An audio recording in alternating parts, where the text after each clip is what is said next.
All right. Hi there, Mr. Velis.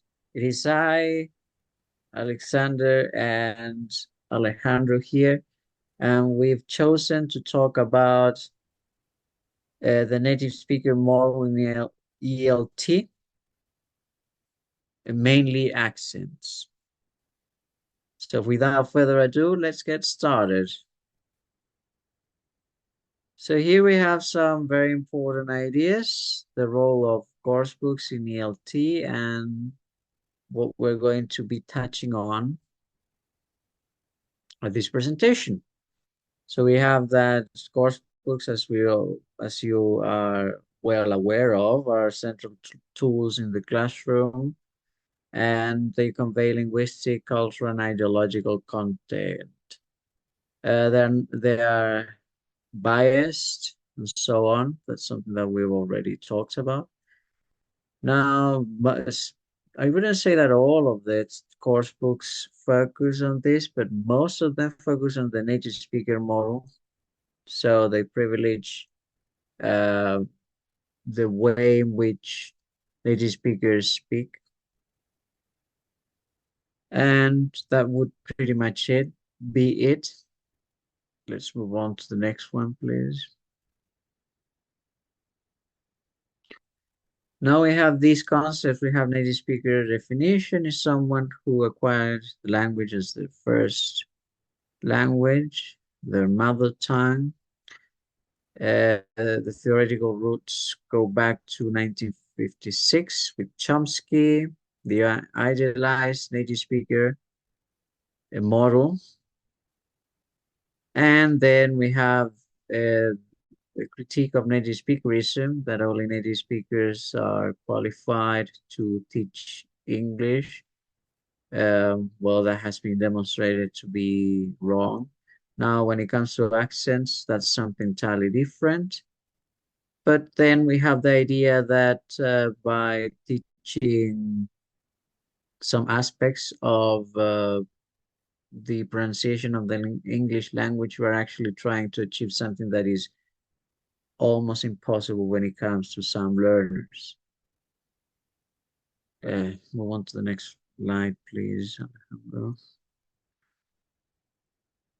And then we have historical origins. Well, you see the two main powers where it originated, Great Britain, and then the nation that furthered this was the United States. So we have two, doesn't take into account other um, models, though there are some course books in which you can find a variety of different accents in terms of the tracks, that's the listening activity and so forth. You can listen to the way Russians and so on speak the language. But still, there are some colonial aspects to the whole matter. Of course, this is seen through the lens of critical linguistics. All right, let's move on to the next one. Over to you, Alejandro. Okay, so here some key studies that we're going to mention focus on Gray 2010. Coursebook often promote inner circle speakers and the representation of others and expander circle speakers. So here we have like the importance in a way of how English is seen depending on the different countries. These authors stipulate that, for example, even if you are part of the inner circle, but you don't have like the dominant image of cultural like knowledge based on the language, you're going to be out of that. Here we have some examples. For example, in the inner circle, we can find different countries such as United States, United Kingdom, Canada, Australia, New Zealand. In the case of the outer circle, we can see India, Philippines, and others. And in the expander circle, China, Egypt, and other countries too. And Chile, of course, because we are part of that. Because here in Chile, we have like English as a foreign language, and we teach that based on that context too. Matsuda in 2002 related in a way and said that coursebook rarely show English as a global, sorry, or pluralistic language. So that means that English can have some value and can vary it in a way. Any comment here, Alexander? No, not at all. No? Okay. Very accurate. Yeah. So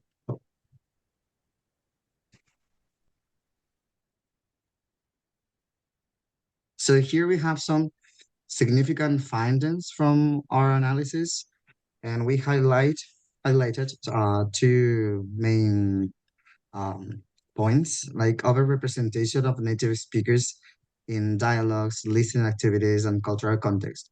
We know that even though that nowadays we have some course books that try to include different cultural aspects and like a variety of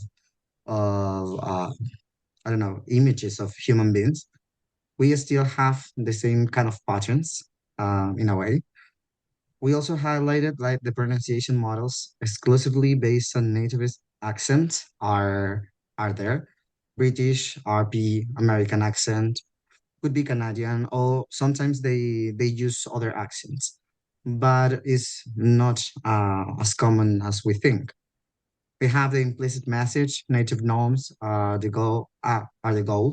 For example, we have some traditions, some kind of special holidays that are not focused on the countries where this kind of courses can be applied.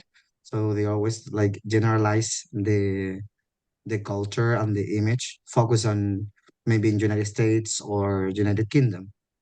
Depends on the kind of book we are, I don't know, working with or the course book.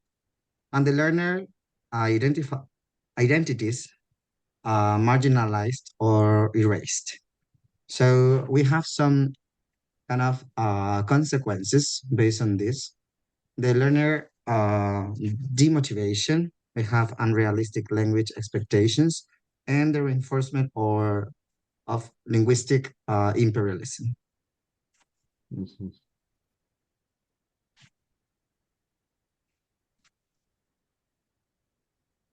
Right. So here we have some challenges. So the growing awareness of English as a lingua franca, though it's a bit of a controversial topic, but still, I think that someone who has touched on this subject a couple of times has been J.C. Wells when he addresses the fact that no matter which variety of English language you choose, could be either American, British, Scottish, or Indian, whichever.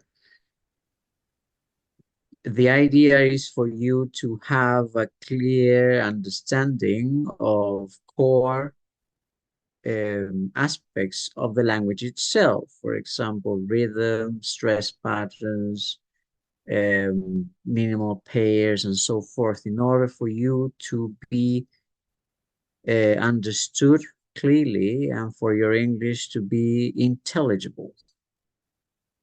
I think that that's something that one has to bear in mind when it comes to English as lingua franca. Over to you, Alejandro. Okay.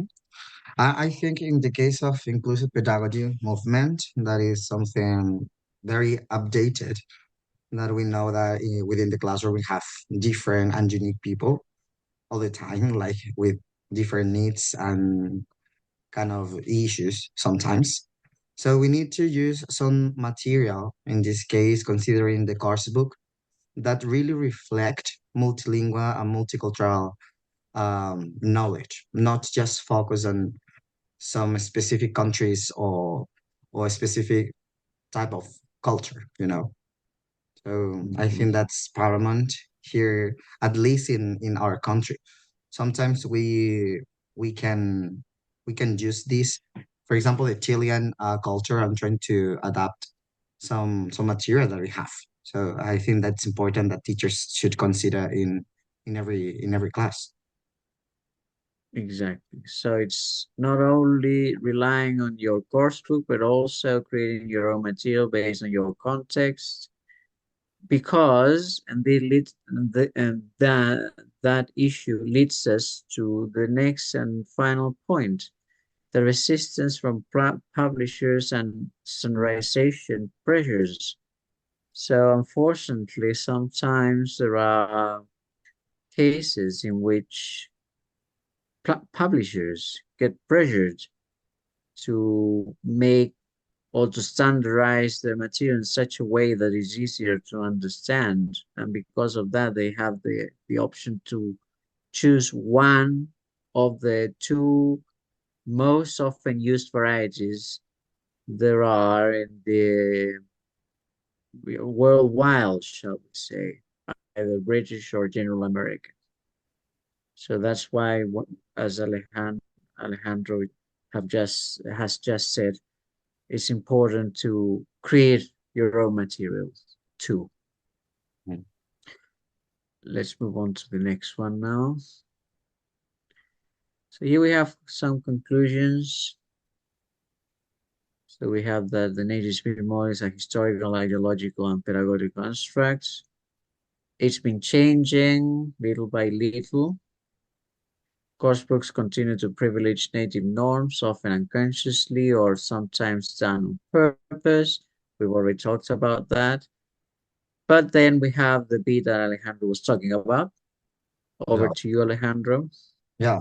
So again, it's paramount to consider that scholars, educators, and everyone who is like teaching English within the classroom must critically evaluate all of the materials and tools that they can use to teach the language, considering the context and the environment where they are teaching.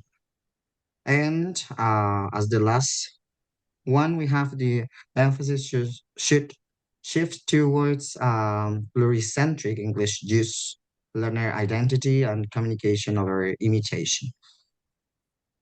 And that's it. So that would be all. Thank you very much, Alejandro. Thank you, Mr. Velis. I hope that you found this presentation useful. Here you have a list of the references that we've used to put this presentation together. And we are looking forward to hearing from you and to get some feedback.